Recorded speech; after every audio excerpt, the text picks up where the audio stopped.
Objeto. SCP-863 Clasificación del objeto. Seguro procedimientos especiales de contención. SCP-863-1 debe estar contenido en un recinto de 2MX2M y debe ser provisto con la nutrición como se detalla en la tabla nutricional 863-1-1.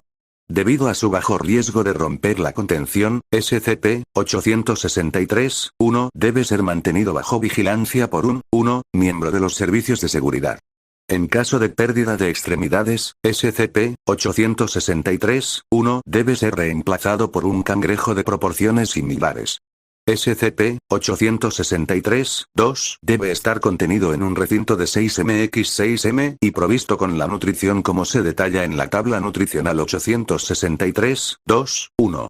SCP-863-2 debe ser custodiado por 2 miembros de los servicios de seguridad.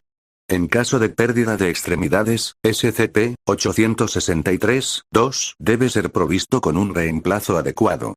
SCP-863-3 debe estar contenido en un recinto de 10MX10M y provisto de nutrición por medio de un brazo robótico como se detalla en la tabla nutricional 863-3-1.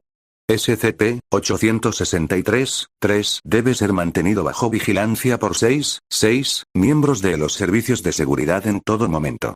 Ningún personal debe entrar en el recinto de contención de SCP-863-3. En caso de pérdida de una extremidad, SCP-863-3 debe ser provisto de un cadáver como reemplazo. Cualquier espécimen de SCP-863 encontrado en la naturaleza debe ser destruido. Descripción. SCP-863 es una especie de cangrejo que se encuentra comúnmente en áreas de... Los especímenes SCP-863, cuando nacen, miden aproximadamente 3 centímetros de altura y 1 gramo de peso, pero son capaces de crecer hasta tamaños de datos borrados. Cuando están completamente desarrollados, los especímenes se parecen superficialmente al cangrejo gigante japonés. Los especímenes de SCP-863 nacen sin extremidades y se someten a un proceso en el que utilizan las extremidades de otros organismos, o incluso de organismos enteros en lugar de los suyos propios. Desde su nacimiento, SCP-863 se mueve a través del suelo deslizándose usando varios zarcillos adheridos a las articulaciones de sus extremidades. Cuando los especímenes de SCP-863 localizan un miembro u organismo del tamaño adecuado, lo perforan utilizando sus zarcillos, que luego se retraen y clavan el organismo o miembro en la articulación de la extremidad. Usando una serie de pulsos eléctricos, SCP-863 manipulará el sistema nervioso de la extremidad o del organismo. Este proceso no es perfecto, y la extremidad u organismo utilizado típicamente se tuerce o sacude periódicamente. Los especímenes de SCP-863 son altamente territoriales y los especímenes más grandes pueden causar lesiones graves o la muerte cuando se provocan. Se han observado grupos de SCP-863 que, en ocasiones, cazan activamente otros organismos para extraer las extremidades.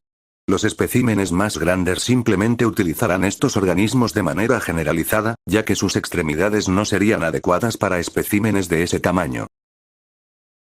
Registro de especímenes. SCP-863-1 Brazo derecho. Pinza de Carpilius convexus. Brazo izquierdo. Pinza de Ramina ramina. Patas. 4 patas de Ciliopagurus. 2 de Ranina ramina.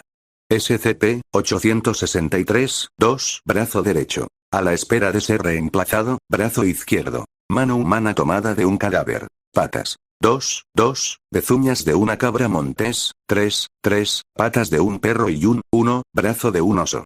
SCP-863-3 Brazo derecho. Un cadáver humano. Brazo izquierdo. Signos vitales normales. Consulte brecha de contención 863-3-1. Patas. 6 patas tomadas de cadáveres humanos.